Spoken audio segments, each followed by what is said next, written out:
আসসালামু আলাইকুম দর্শক, দেখতে পাচ্ছেন আমাদের কুল গাছে এবছর আগাম সেট হয়েছে ফল এবং ভরপুর সেট হইতেছে এখনো।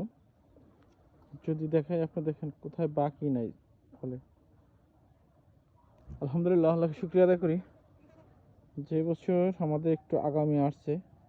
যদি আমরা এই ফলগুলো টিকে রাখতে পারি তো আলহামদুলিল্লাহ ভালো দাম পাবো আশা করি এবং একটু লাভবান হব।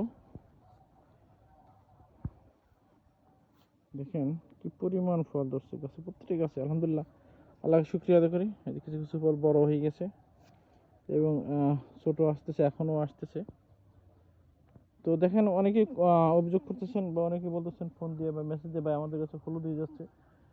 তো আমি দেখাই, আমার কাছে কোনো হলুদ নেই এখনো গাছে কোনো।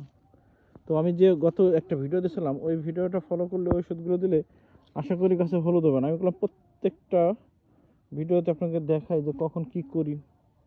আচ্ছা, এলো আমার কুল বাগান, এই যে দেখাই। আলহামদুলিল্লাহ, প্রত্যেক গাছে ভালো ফল আসছে, এই যে প্রত্যেক গাছে ভালো ফল আসছে।